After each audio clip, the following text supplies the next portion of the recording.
The first shot cracks wrong. Eugene Barrett freezes. That is not a blank. That is live ammunition. Contact! A SEAL screams from the valley floor. Real rounds! Real rounds! 8 operators scramble for cover. Bullets ricochet off rocks. Sparks fly in bright orange streaks. Dust clouds erupt like small explosions. The high-pitched whine of copper jackets on granite fills the thin mountain air.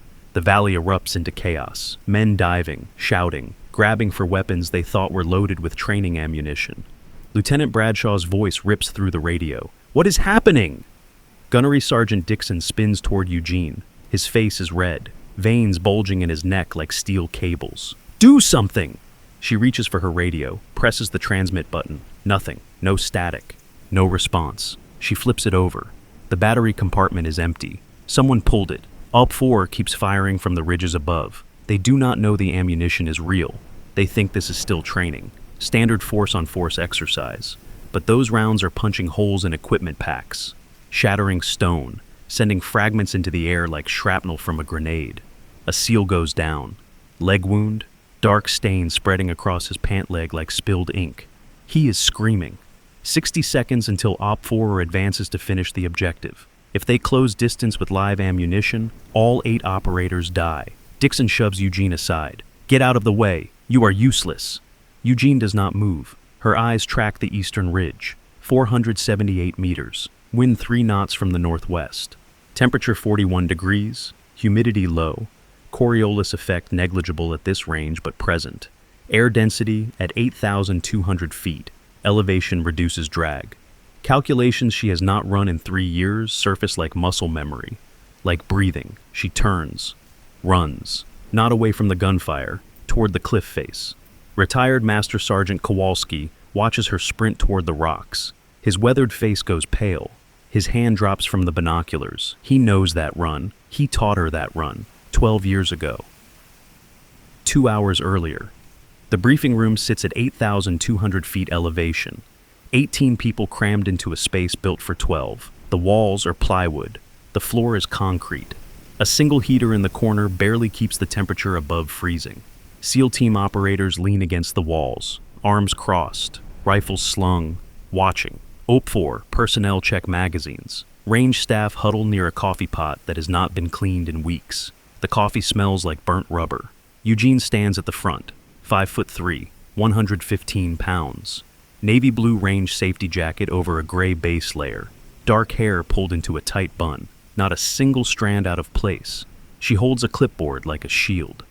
She is explaining fragmentation safety distances when Lieutenant Bradshaw cuts her off. Ma'am, his voice carries across the room. Sharp, commanding. Have you ever actually fired a weapon in combat? The room goes quiet. Eugene looks at him. Flat expression. No emotion visible. I have fired weapons, Lieutenant. Gunnery Sergeant Dixon laughs. It is a deep sound, dismissive, like he is laughing at a joke only he understands. She looks like she would drop a rifle if you handed it to her. A few chuckles ripple through the SEAL team. One operator elbows another. Someone mutters something about diversity hires. Another voice says something about checking boxes. The words are quiet but deliberate. Equipment NCO Sergeant Hayes speaks from the corner. His voice is quieter, more careful, more dangerous. Maybe stick to paperwork, ma'am. Eugene does not respond. She turns back to the whiteboard, continues the brief. Ceasefire protocols, emergency medical evacuation routes, radio frequencies for the exercise. Her handwriting is perfect, military standard, every letter exact. Bradshaw interrupts again. With all due respect, ma'am, my team operates in mountains. Afghanistan, Pakistan, Yemen. We need someone who understands combat conditions. Real combat conditions. I understand combat conditions, Lieutenant. Do you? It is not a question. It is a challenge. Eugene sets down the marker, walks to the equipment rack against the wall. The room watches, every eye on her. Picks up a Barrett M82. The rifle is 4 feet long, weighs 30 pounds unloaded. A weapon that can punch through engine blocks at a mile. A weapon that can take a man's head off at 2,000 meters. She lifts it one-handed, settles it on her shoulder in a single smooth motion. Her left hand finds the forestock without looking, without hesitation. Right thumb rests naturally on the safety selector. She performs a brass check, pulls the charging handle back 3 inches, visually confirms the chamber is empty, releases it with controlled tension. No slap, no noise. The motion takes 2 seconds. Retired Master Sergeant Kowalski sits in the back corner. He is 64 years old. Marine Corps Scout Sniper School instructor for 23 years before retirement. 2 tours in Iraq, 1 in Afghanistan. He straightens in his chair. His coffee cup stops halfway to his mouth.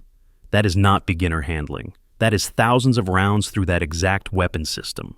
That is muscle memory built over years. Eugene sets the rifle down, returns to the whiteboard. At this elevation, wind drift doubles every 200 meters. Coriolis effect shifts point of impact 4 inches right at 1,000 meters. Temperature affects muzzle velocity by approximately 1 foot per second for every degree Fahrenheit. Humidity reduces air density, increases range, decreases drop. She says it like reciting a grocery list, like reading a phone book. Kowalski leans forward, his eyes narrow. The room is still watching Eugene, but Kowalski is watching something else. The way she moves, the way she stands, the way her eyes track the room without moving her head. Only someone who has calculated firing solutions under pressure knows those numbers that precisely. Only someone who has taken shots in combat moves like that. Bradshaw exchanges a glance with his team sergeant. Hayes watches Eugene from the corner. His expression is unreadable, but his eyes are calculating, measuring. Dixon crosses his arms. Lucky guess. Eugene does not respond. She finishes the brief, assigns radio frequencies, reviews hand signals for ceasefire commands, explains the emergency extraction plan if weather deteriorates, points to the map, shows the rally points, the medical evacuation routes, the fallback positions. Any questions? Silence. Exercise begins at 0700 hours. Dismissed. The room empties. Operators file out. OP4 personnel follow. The sound of boots on concrete fades. Kowalski lingers. He approaches Eugene as she gathers her notes. His movements are slow, deliberate, the way a man moves when he is trying not to spook a wild animal. Barrett. His voice is low, almost a whisper. Eugene Barrett. Marine Scout Sniper School, Class 2011? Eugene looks at him. Her face gives nothing away. You taught a lot of students, Sergeant. Not many who could handle a Barrett M82 like that. Not many who know wind calculations for 8,000 feet. Not many who move like you just moved. I have had practice. Where? Around. Kowalski studies her face. Recognition flickers in his eyes. Something else too. Uncertainty, memory trying to surface. If I did not know better, I would say you were one of mine. Top of the class. First female to graduate mountain warfare course. First female selected for JSOC Scout Sniper program. But that is impossible, because you do not know better, Sergeant. Eugene picks up her clipboard. Exercise starts in 90 minutes. I need to inspect the range. She walks out. Kowalski watches her go. He pulls out his phone, opens a secure messaging app. The screen glows in the dim room. Types 3 words. Is she back? His finger hovers over send. He deletes it without sending. Sits in the empty briefing room, staring at nothing, remembering a young Marine 12 years ago. 19 years old, 5'3", small enough that the instructors laughed when she showed up. Small enough that the other students bet money she would wash out in the first week. Small enough that everyone underestimated her, until she outshot men twice her size, until she outclimatized mountains that broke experienced operators, until she earned the nickname Ghost. If you have ever seen someone underestimated because of how they look, hit like and subscribe. The twists in this story will shock you. The observation post sits on a plateau 200 meters above the valley floor. Eugene arrives at 0630 hours. The sun has not cleared the peaks yet. Shadows stretch long across the rocky terrain like fingers. The temperature is 38 degrees. Frost covers the rocks. Dixon is already there. So is Hayes. They are checking equipment, radios, spotting scopes. The emergency flare gun sits on a metal case. Batteries are laid out in rows. Eugene sets down her pack, pulls out a rangefinder, begins marking distances to key terrain features. Her notebook is weatherproof, tactical, the kind special operations use in the field. Dixon watches her. You even know how to use that? Eugene does not look up. Yes. She aims at a boulder on the eastern ridge, presses the button. The laser bounces back. The display reads 478 meters. She writes it in her notebook. The handwriting is precise, military standard, but there is something else. A notation system, abbreviations, code, moves to the next reference point. Hayes leans against the radio equipment. His posture is casual, too casual. "Ma'am, I set up the frequencies like you specified. Thank you, Sergeant. Though I have to say, some of those channels seemed unusual. Higher encryption than standard, more bandwidth than we need for a training exercise." Eugene glances at him. "How so?" "Just higher level encryption than we normally use for training exercises. The kind of encryption you would use for real operations." "Classified operations, Colonel's orders." Hayes nods slowly.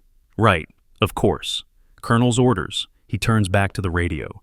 His fingers brush against one of the battery packs. The motion is casual, practiced, so smooth that anyone else would miss it. But Eugene's eyes track it for half a second before returning to her rangefinder. She saw. Dixon walks to the edge of the plateau, looks down at the valley, the rocky floor, the steep walls, the perfect kill zone. SEALs think they are hot stuff. About time someone showed them real mountain warfare. About time they learned what it is like to operate in terrain that does not forgive mistakes. OP4 is well trained, Eugene says. They are kids playing dress-up. Marines who have never seen real combat, never been under real fire. "They are Marines, Sergeant." Dixon grunts, turns away. Eugene continues marking ranges.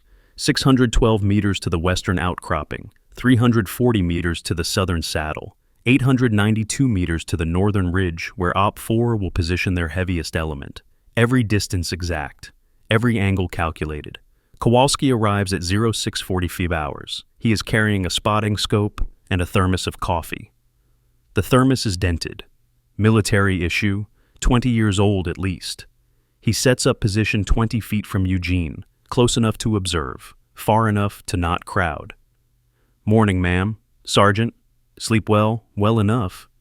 He pours coffee into a metal cup. The steam rises in the cold air, offers it to her. She shakes her head. "You sure? Gonna be a long day." "Cold day. Coffee helps." "I am fine." Kowalski sips his coffee, watches her work, studies every movement. "You calculating firing positions?" "Observation points. Looks like firing positions to me. Looks like you are mapping fields of fire, dead zones, escape routes, the kind of thing a sniper does before setting up a hide site." Eugene does not respond. She writes another distance in her notebook.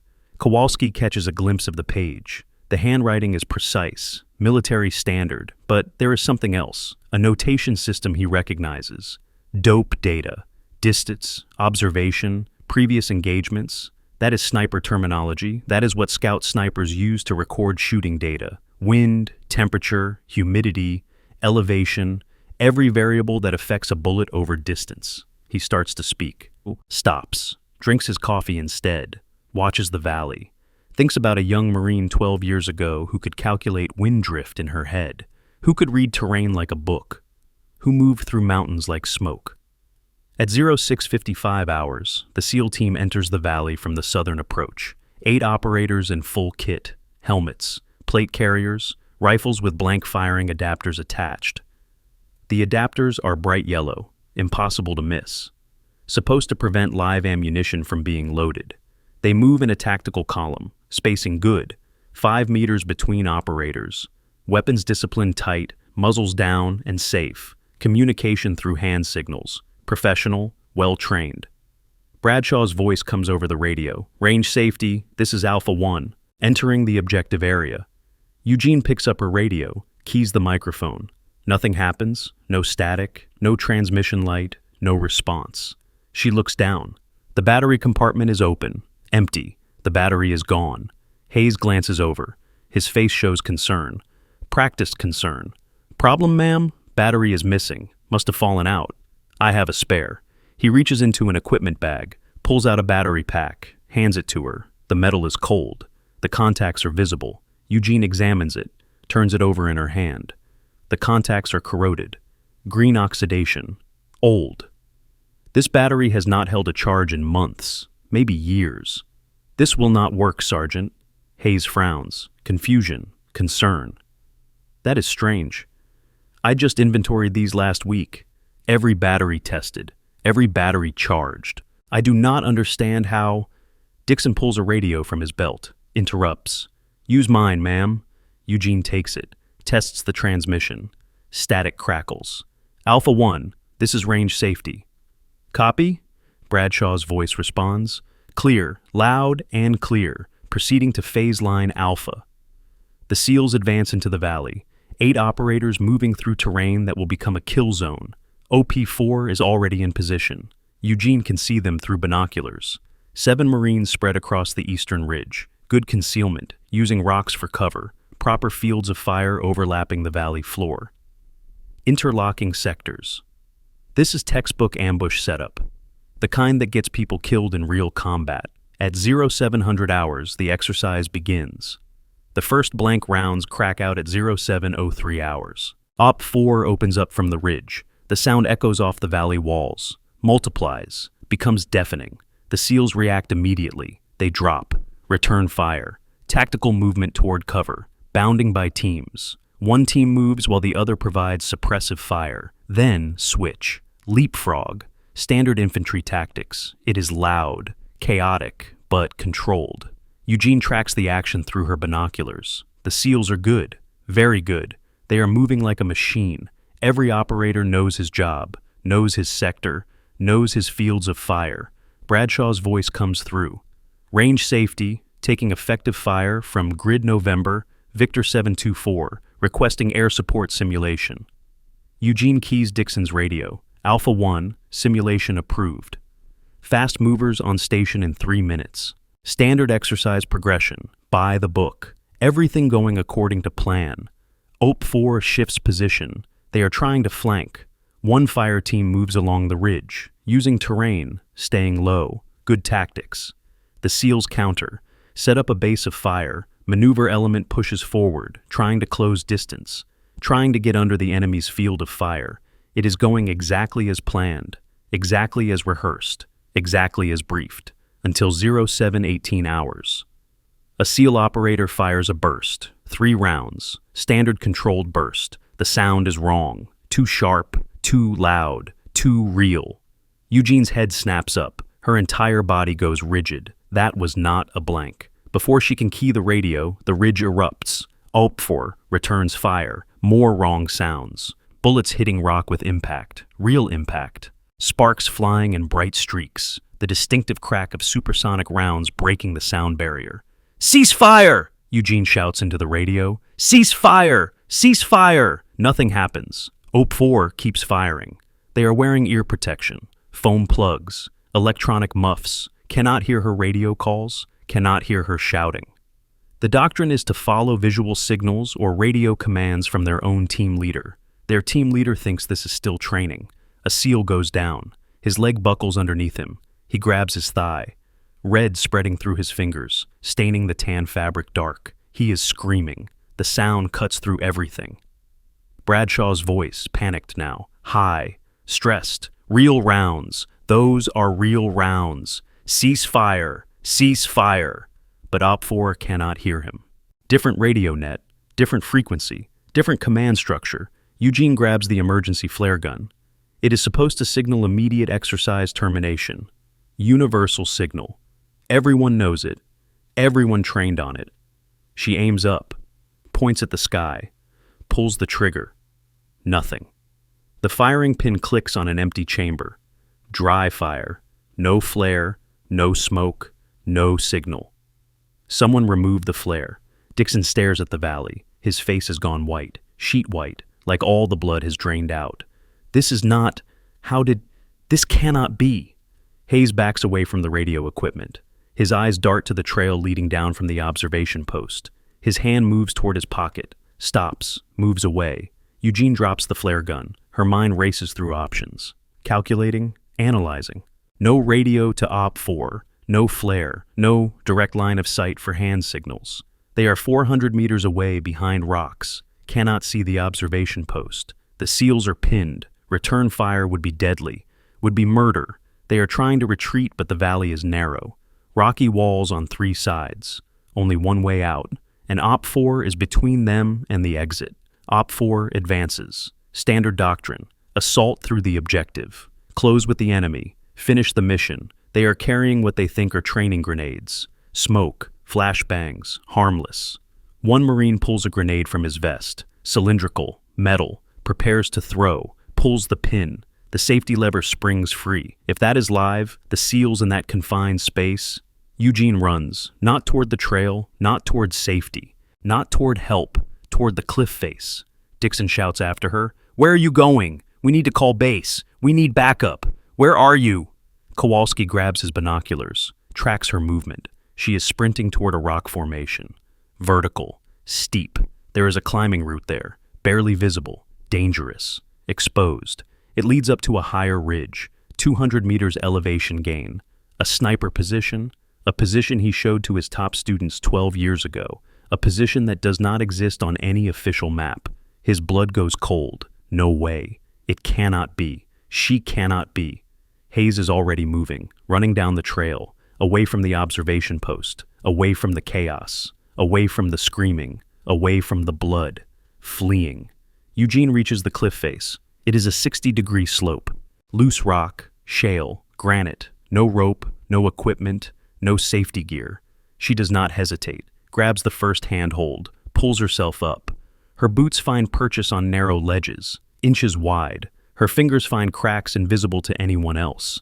She climbs fast. Faster than safe, faster than smart.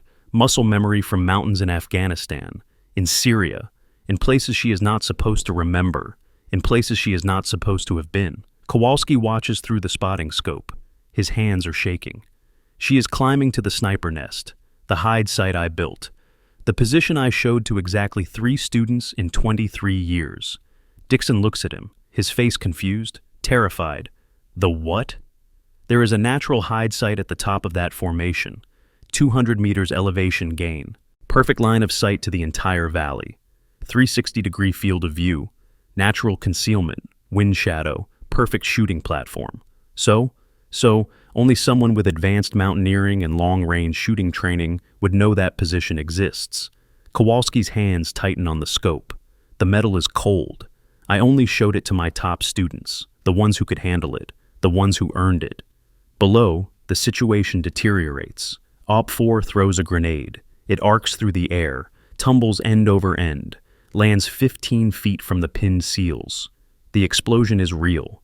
Not training, not simulation, not exercise. Real. Fragments rip through the air like angry hornets. Rocks shatter into shrapnel. A SEAL takes hits in the shoulder. Multiple impacts. He goes down hard, does not move. Bradshaw is screaming into his radio, trying to reach anyone. Command, base, God. Anyone who can help. Anyone who can stop this.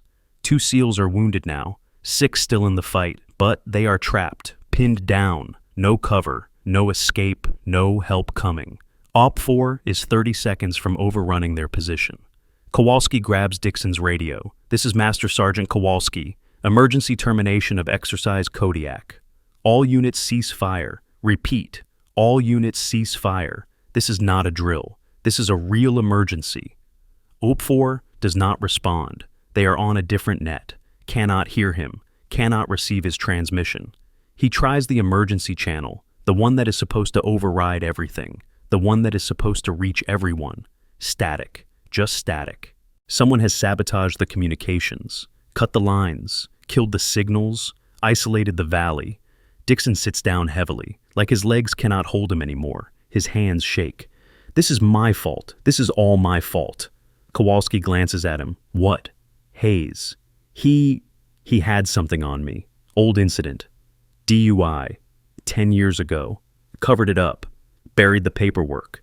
He said if I did not cooperate, he would report it. End my career. Destroy my pension. I just thought he wanted easier duty rotations. Lighter workload. I did not know he would. I swear I did not know he was swapping rounds. I did not know he was... Cooperate with what? Looking the other way. Equipment transfers. Ammunition inventories. Signing off on paperwork without checking. Dixon's voice cracks, breaks. I did not know he was swapping rounds. I swear to God I did not know. Kowalski stares at him, then back at the valley, at the SEALs dying, at the Marines unknowingly committing murder, at the chaos, at the blood. where Eugene Barrett is climbing toward a position that should not exist on any range map, a position she should not know about, unless she is who he thinks she is, unless she is Ghost. Eugene is halfway up the cliff. Her jacket catches on a rock outcropping, sharp edge, volcanic rock, tears. The fabric rips down the shoulder seam. The sound is loud in her ears. Underneath, on her upper arm, black ink is visible, a tattoo. Kowalski zooms the spotting scope, maximum magnification. His breath catches, stops in his throat. It is a skull, Marine Scout sniper insignia. The crossed rifles, the rope, the traditional design. But there is something else, something added, a mountain silhouette behind it, steep peaks, sharp edges, and numbers below. He cannot make out all of them from this distance. The angle is wrong, the movement too fast. But he sees enough. 0317, Marine Scout Sniper MOS code, and below it, partially obscured by her shifting sleeve, 4 letters, JSOC, Joint Special Operations Command. Impossible, he whispers. She died. Syria. 2019. I read the casualty report. Attended the memorial. She is dead. Eugene reaches the top of the formation. She is 200 meters above the valley floor now. The elevation gives her perspective, overview, dominance. The position is a natural rock shelter, 3 feet deep, 4 feet wide, 6 feet tall, perfect concealment. A trained sniper could sit here for days and never be seen. Weather protection, wind shadow, solid shooting platform. She drops her pack, unzips it with forms that do not shake. Do not hesitate. Inside is a rifle, not the Barrett M82 from the briefing room, not the training rifle from the equipment rack. This is different, smaller, sleeker, deadlier. A Remington M24, bolt action, 7.62 NATO. The weapon of choice for precision shooting when you cannot afford a miss, when one shot is all you get, when lives depend on perfection. Kowalski's hands start to shake. The spotting scope trembles. That rifle is not on any equipment manifest, not on any inventory sheet, not issued by any armory. She brought it herself. Eugene assembles the rifle in 14 seconds. Barrel, stock, scope, bolt. She has done this thousands of times. In the dark, in the rain, under fire, while wounded, while exhausted, while terrified. The motions are automatic. Muscle memory, pure reflex. She chambers around. The brass gleams gold in the morning light, adjusts the scope parallax, 50 meters, 100, 200, 300, stos. Checks to the windage knob. 2 clicks right. Elevation. 3 clicks up. Below, in the valley, OP4 is 10 seconds from overrunning the SEAL position. The team leader raises his hand, signals the assault. 7 Marines stand, begin moving forward, rifles up, fingers on triggers. They are carrying live ammunition. They think they are still training, still playing war, still safe. They do not know they are about to commit murder. Eugene settles behind the rifle, cheek weld to the stock, eye to the scope. The world narrows, becomes small, becomes simple, becomes a circle of glass. Her breathing slows. 4 counts in, hold, 4 counts out. Heart rate drops, 60 beats per minute, 50, 40. The world narrows to the reticle. She finds the OP4 team leader in the scope. He is 300 meters away.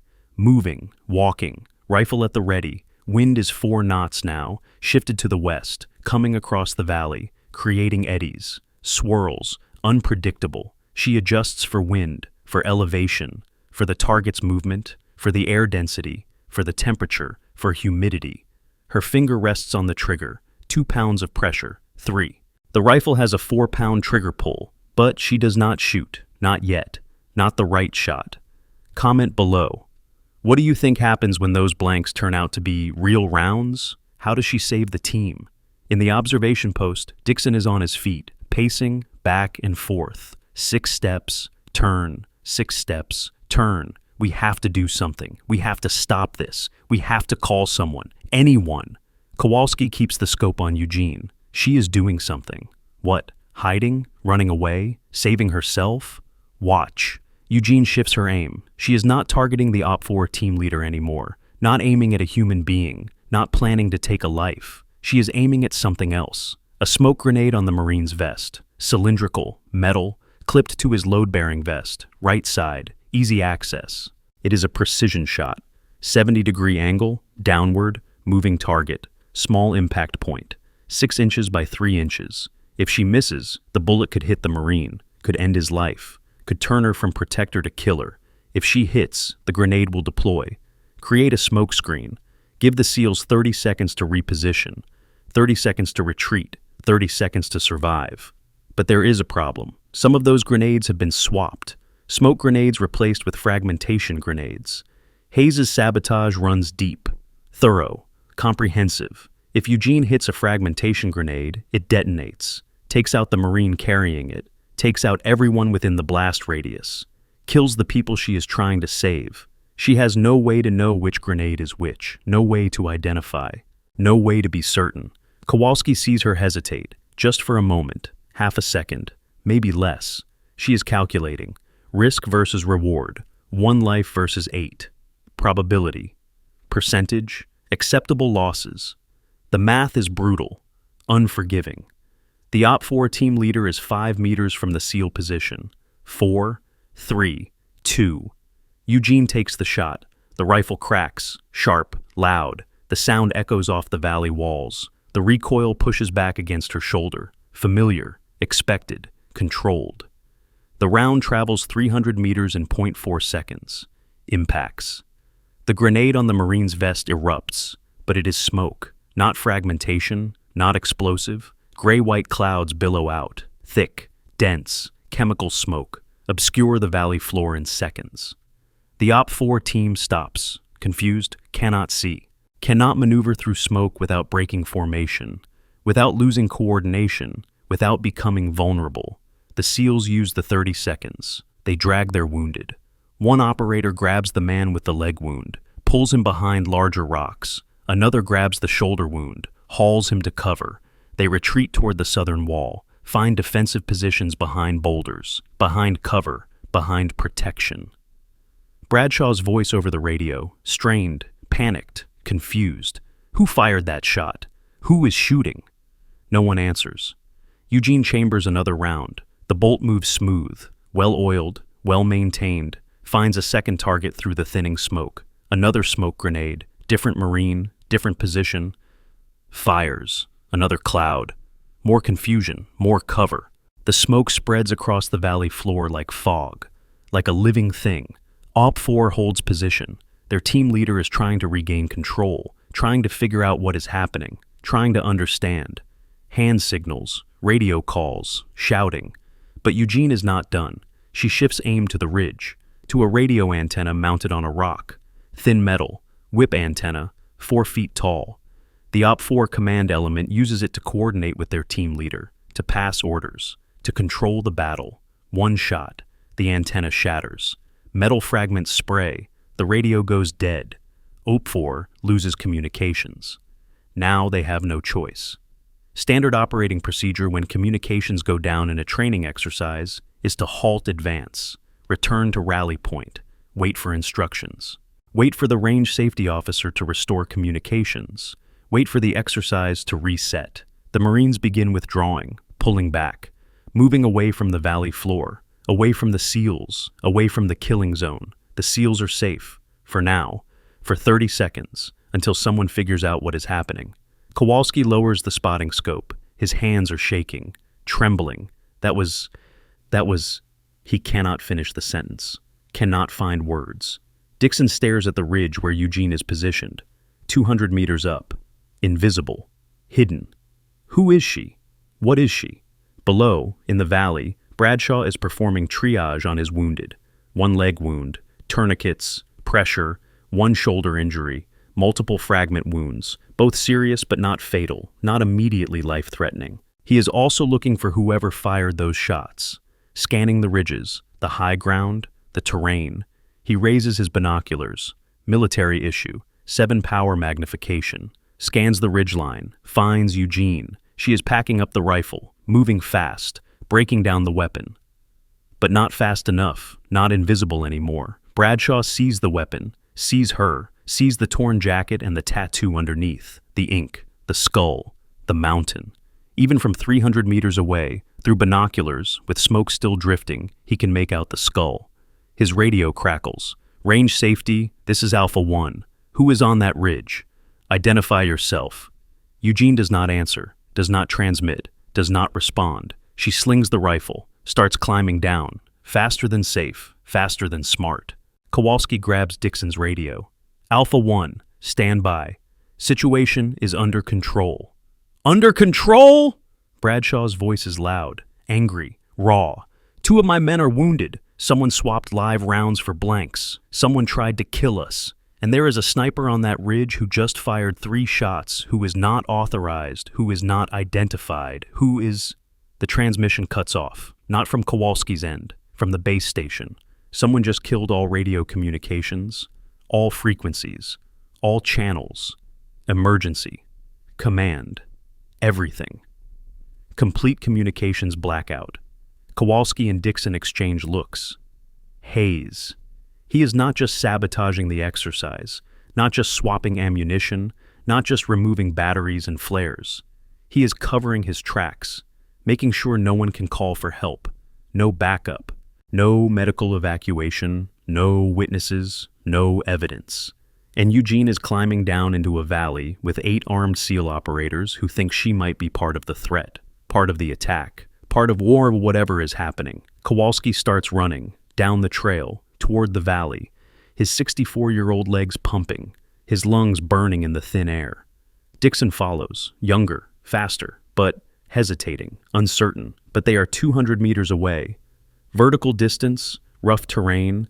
It will take 3 minutes to reach the valley floor. Eugene will be there in 90 seconds.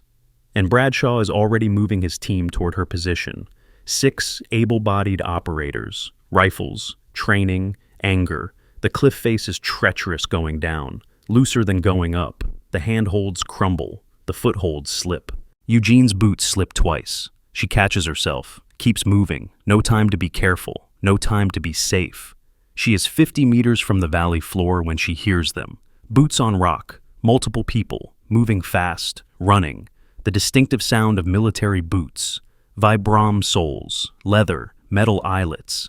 The SEALs have reached her position.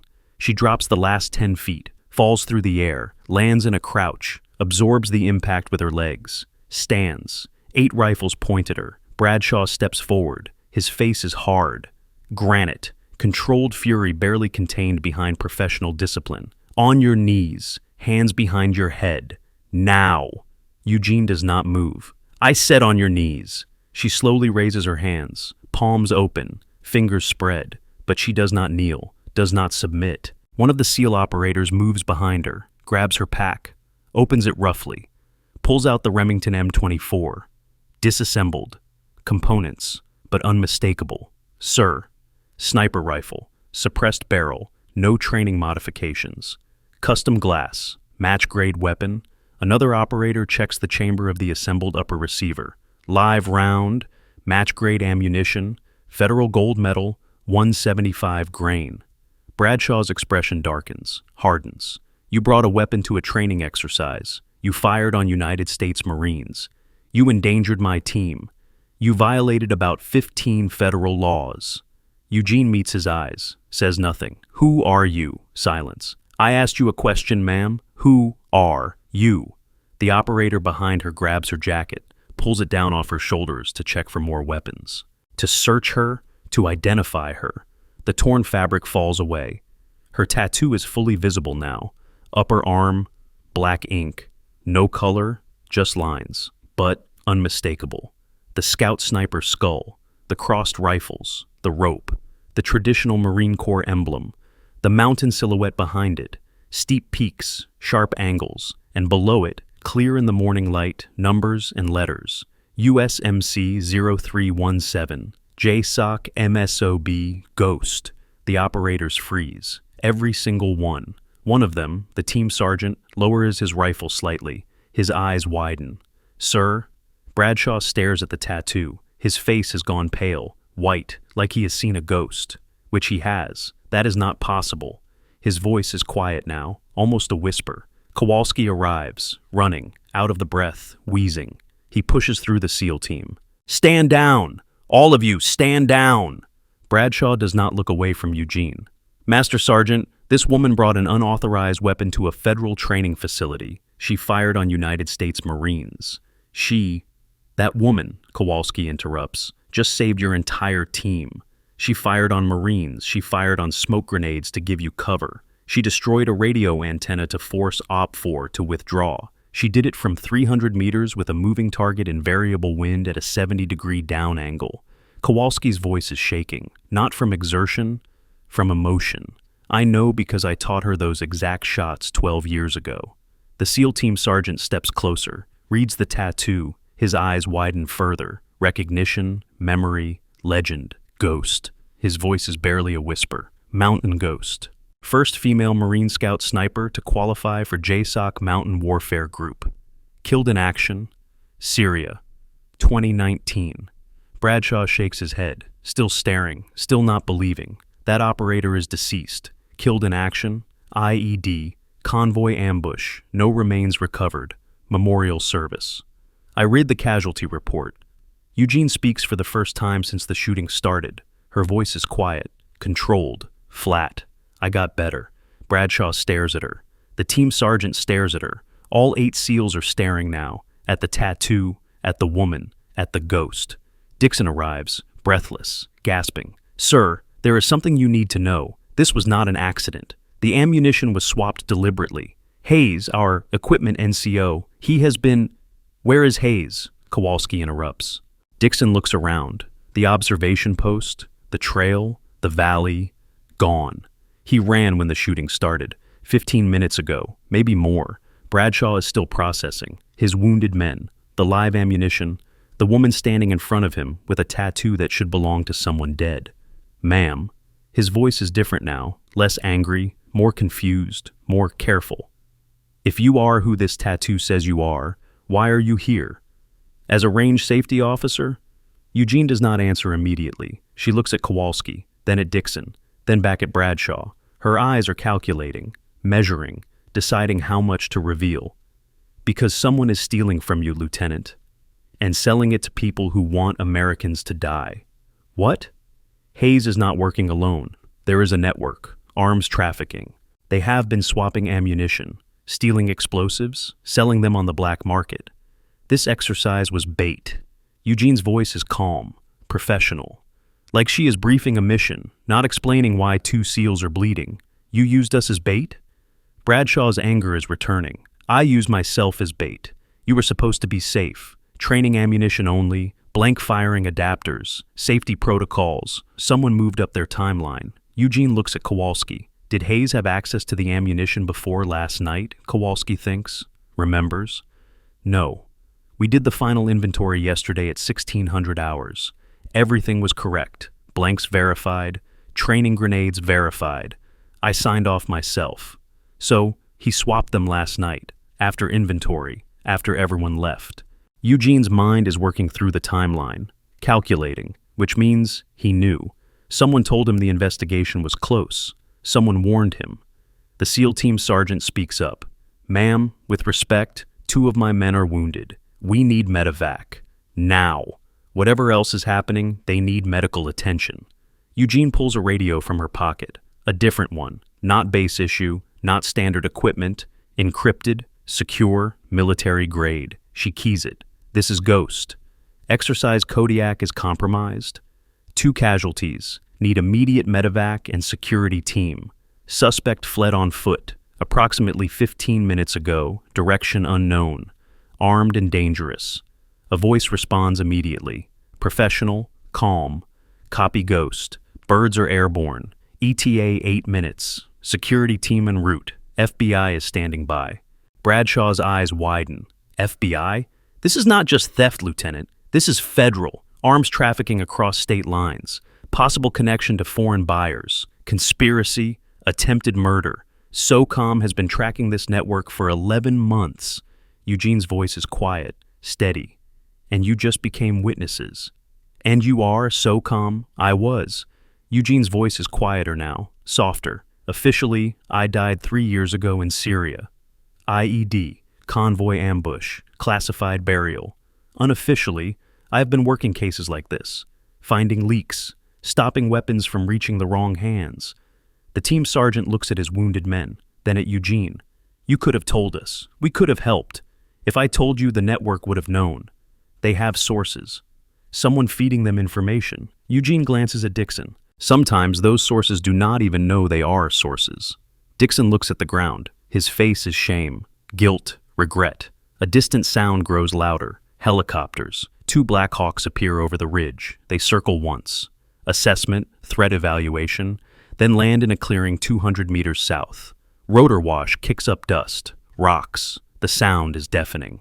Medics jump out, running, carrying litters, medical bags, start running toward the SEAL position. Behind them, 6 operators in civilian clothes, jeans, tactical shirts, body armor underneath, rifles. They spread out, secure the perimeter, professional, efficient, silent.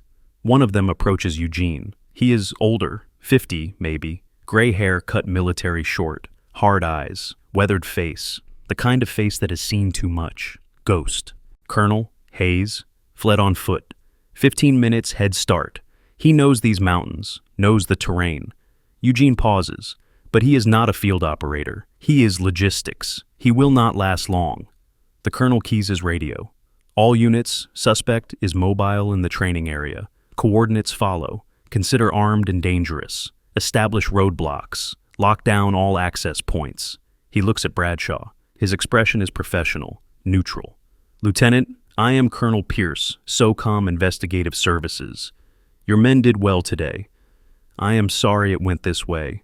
Sir, my men were almost killed because someone in the logistics chain is dirty, and we needed to catch them in the act. Colonel Pierce's voice is flat, professional, no emotion. Eugene was supposed to identify the leak, gather evidence, make the arrest. She was not supposed to break cover. Eugene speaks quietly. 2 men were about to die, sir. I know. Colonel Pierce looks at her. And you made the right call. But now Hayes knows we are on to him. And whoever he is working for knows we are on to them. Then we find Hayes, Eugene says, before he makes contact. Already on it. We have teams at every road, every trail, every communication point within 20 miles. He cannot get far. Colonel Pierce pauses, but he might have an extraction point. Someone picking him up. Eugene pulls out a map, spreads it on a rock, weatherproof, tactical, marked with notes. Where would you put an extraction point? Road access, cover, fast exit. Kowalski leans over the map. He knows these mountains, knows every trail, every road, every clearing. There, logging road, 12 miles north, ends at a clearing. Helicopter could land there, or a vehicle could wait. How long to reach it on foot? From here, 5 hours if he is fast, 7 if he is careful. What time did he leave? Dixon checks his watch. 15 minutes ago, 0730 hours. Eugene traces the route, so he could be there by 1230 hours if he pushes, 1330 hours if he is cautious. But Hayes is not stupid. He knows we will think of the logging road. Too obvious. Kowalski's finger moves across the map. Then where? There, Eugene points. Old fire access trail, abandoned, has not been maintained in years, ends at a ridge, good visibility. You could land a helicopter there if you were skilled. Or desperate. How long? 8 hours, maybe 9. Rough terrain. Kowalski studies the map. He would arrive around 1600 hours. We have time. Eugene looks at Colonel Pierce. We need to intercept him. Bradshaw steps forward. My team can help. Colonel Pierce shakes his head. Your team needs medevac with the wounded, and this is a federal operation now. With respect, sir, 2 of my men were nearly killed. 1 SEAL still has his rifle up. We have a stake in this. Colonel Pierce looks at him for a long moment, then at Eugene. Your call, Ghost. Eugene studies Bradshaw. The anger is still there, but there is something else now. Respect, recognition. Can your men move fast in mountains, rough terrain, no trails? We are SEALs, ma'am. We can move anywhere. Then gear up. We leave in 10 minutes. While teams review mission data on ruggedized tablets built for extreme conditions, many veterans rely on military-grade technology designed to survive what ordinary devices cannot. The next 10 minutes are controlled chaos. The wounded are loaded onto helicopters. IVs started, pressure bandages, stabilization, equipment is distributed. Bradshaw briefs his team. 6 operators, all able-bodied, all angry. Eugene changes out of the torn jacket. Underneath, she is wearing a base layer and tactical pants. She pulls gear from her pack: plate carrier, magazines, radio. The Remington M24 gets broken down, stored carefully. She pulls out a different rifle, an HK416. Shorter, better for moving through dense terrain, better for close quarters. The team moves out at 0800 hours. The terrain is brutal. Steep slopes, loose rock, no trail. They are moving cross-country, navigating by GPS and map, pure land navigation. Eugene sets the pace. She knows these mountains, knows where the roots are, where the obstacles hide, where the dead ends wait. The SEALs keep up, barely. They are fit, well-trained. But mountain movement is different. It requires rhythm, patience, reading terrain. Eugene moves like she was born in these rocks. After 2 hours, they stop for water. The SEALs are breathing hard. Eugene is not. At 1200 hours, they reach a ridge. Williams, the tracker, finds something. Boot prints, fresh, size 10, military issue. Hayes, Colonel Pierce says. Williams examines the prints. He is moving fast, too fast, not watching his trail discipline, panicked. They push harder. The terrain gets worse, steeper, more exposed. Eugene is in her element. At 1330 hours, they reach a position overlooking the extraction point. It is exactly as Eugene predicted, an old fire access ridge, flat, clear, big enough for a helicopter to land. And Hayes is already there, sitting on a rock, checking his phone, waiting, 900 meters away. Eugene settles into a prone position, pulls out her rifle, looks through the scope. Hayes looks tired, scared. He keeps checking his watch, looking at the sky, waiting for his ride. We need to move now, Eugene says, before he has support. The team split up. Bradshaw's element moves down the east approach. Eugene and Colonel Pierce approach from the west, slow, careful, using cover. They get within 300 meters before Hayes stands up. He has heard something. His hand goes to his waistband. He is armed. Hayes starts walking, not toward the trail, toward the tree line. He knows. All units, suspect is moving. Intercept. Intercept.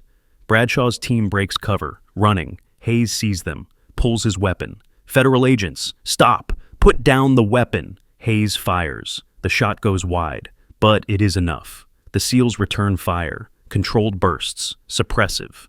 Hayes runs into the trees. Eugene is already moving. She knows where he is going. There is only one route through that tree line, a game trail, narrow, steep. She cuts through the forest, moving fast, using terrain. She reaches the trail 30 seconds before Hayes, takes a knee, aims, waits. Hayes comes around the corner, running, breathing hard, sees Eugene, stops. They are 10 feet apart. His weapon is up, pointed at her. Her weapon is up, pointed at him. Drop it, Eugene says. It is over. Hayes is shaking, sweating. You do not understand. They will hurt my family. They know where I live. They know my kids' school, their names, their schedules. Who are they? I cannot tell you. They will know. They always know. Then let us protect you. Put down the weapon. We can help. You cannot help. Hayes' finger is on the trigger. Nobody can help. They are everywhere. They have people everywhere.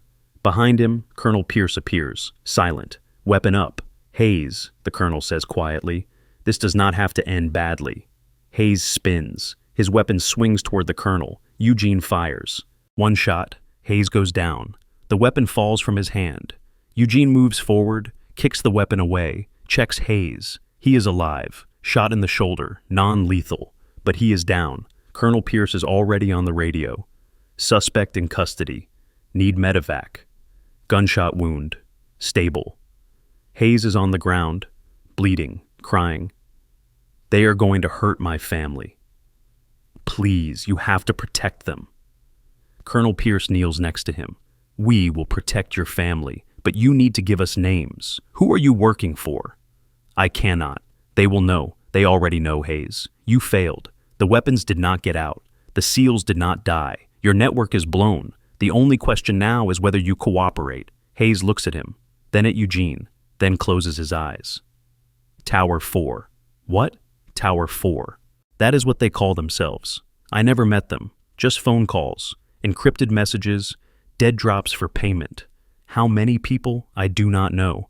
At least 6, maybe more. Different bases, different branches, all logistics. And who runs it? I do not know. I swear. Hayes continues. They mentioned something else. Project Glass. Delivery in 3 months. That was 6 months ago. The helicopter arrives. Medics jump out, load Hayes onto a stretcher. Eugene stands on the ridge, looking at the mountains. Bradshaw approaches. That was a good shot. Thank you. What happens now? Now we go back. Debrief. Figure out how deep this goes. Eugene starts walking, and I disappear again. Back to being dead, back to being a ghost. The Black Hawk touches down at Fort Carson Main Base at 1500 hours. Hayes is taken off first, stretcher, handcuffs. 4 agents escort him to a waiting ambulance. Kowalski is waiting on the tarmac. We need to talk, he says to Eugene. There is a bench near the hangar. They sit. Syria, 2019. My team was escorting a CIA asset. Someone sold our route. We drove into a kill zone. IED, small arms fire, RPGs. 15 people. Kowalski listens. I pulled 4 people out, got them to cover, but the enemy kept coming. I called in danger close air support, told the pilots to hit our position. 30 seconds warning. I pulled my people into a drainage culvert. The bombs fell. And 3 of my people survived. The 4th did not. But the enemy had been filming. The CIA asset was compromised. If anyone knew I survived, they would hunt everyone connected. So SOCOM declared me KIA. My family thinks I am dead. Kowalski is quiet. And you have been doing this ever since? Someone has to. Tower 4 is one network. There are others. 12 years ago, you were the best student I ever taught. You earned Ghost. Those SEALs are alive because of you. Thank you, John. The debrief lasts 2 hours. 15 people. FBI, NCIS, SOCOM, ATF. Eugene tells everything. Hayes gave us names, Colonel Pierce says. We are running them now. This is bigger than we thought. He pulls up a map. Red dots appear. 6 bases, Fort Carson, Fort Benning, Camp Pendleton, 29 Palms, Fort Bragg, Naval Base San Diego. What about Dixon? Eugene asks. He is cooperating fully, blackmailed, made bad choices, but not a criminal. Administrative discipline, no criminal charges. And Hayes? Federal charges, theft, conspiracy. Attempted murder, weapons trafficking, 20 to 30 years minimum.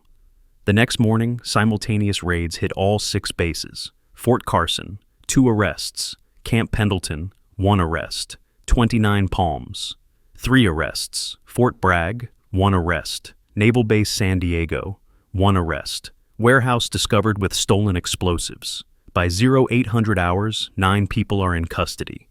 Tower 4 is broken. Off-duty, some service members quietly use veteran-focused financial planning services designed to turn unpredictable combat pay into long-term security after leaving the uniform. Eugene returns to Fort Carson at 1400 hours. Colonel Pierce meets her. Good work. Morrison is talking. Gave up 2 more names. What about the officer? The senior voice? Still unknown, but we hurt them today. Based on the weapons we recovered, conservative estimate, we prevented at least 3 major attacks, saved hundreds of lives. There is a knock. Kowalski enters. They are holding a formation. For you. Eugene walks outside. The sun is setting. Golden light across the mountains. Bradshaw's team is assembled. All 8 operators, including the 2 wounded. On crutches but standing, Bradshaw calls them to attention. At ease, Lieutenant. Ma'am, my team wanted to thank you. You saved our lives. You gave up your operational security. You risked everything. I was doing my job. No, ma'am. You went beyond the job. He hands her a challenge coin. Navy SEAL Trident. On the back, engraved words. Mountain Ghost. Honorary SEAL. With gratitude and respect. Thank you, Lieutenant. This means more than you know. If you ever need anything, anytime, anywhere, you call. She nods, cannot speak. The team salutes. She returns it. If you appreciate stories about people dismissed as weak who protect others from the shadows, share this. There are more stories like this waiting. Later, in her quarters, Eugene sits on the bed, pulls out her encrypted phone. One new message. Tower 4 network compromised. 9 arrests. But the foundation remains. Glass delivery successful. Next cell activated. Fort Hood. Timeline 60 days.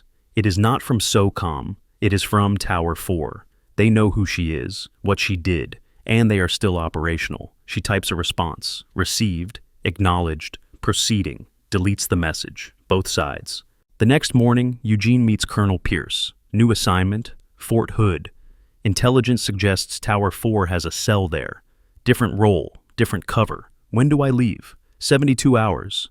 Eugene, they know about you now. They sent that message to intimidate you. I know.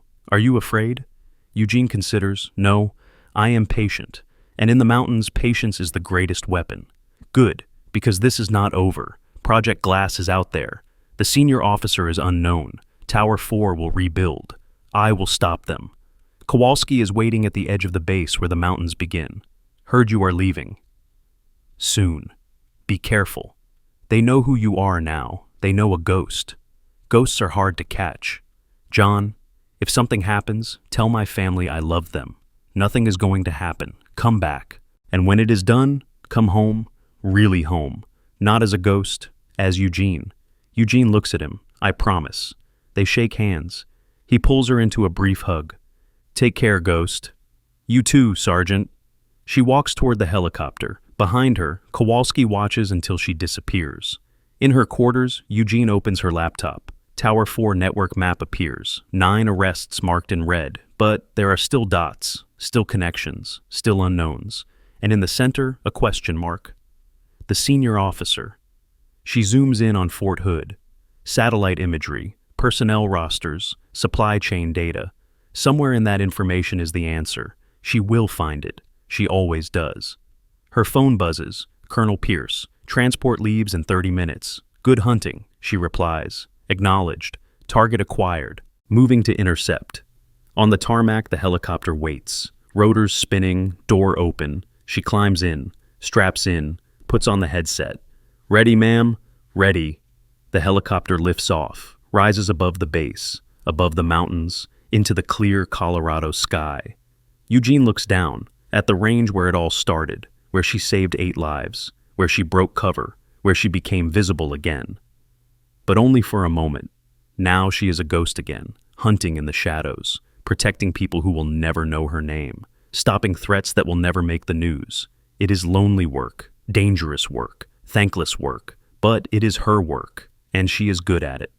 The helicopter turns south, toward Texas, toward Fort Hood, toward the next cell, toward Tower 4. In her pocket, the SEAL Challenge coin feels heavy, a reminder that someone knows, someone remembers, someone is grateful. It is enough. The mountains fade behind her, but their lesson remains. In the mountains, patience kills faster than bullets. She has been patient for 3 years. She can be patient longer. Tower 4 thinks they are safe. They think 9 arrests will scare her off. They are wrong. She is just getting started. And when she is done, when every last cell is rolled up, when every last traitor is behind bars, when the network is destroyed completely, then maybe she will go home. Then maybe she will stop being a ghost. But not today. Today, she hunts. The stories end here, but the journey continues. Many new episodes are waiting for you. And if you enjoy, please take a moment to like, subscribe to our EV Story channel, and turn on the bell. See you in the next story.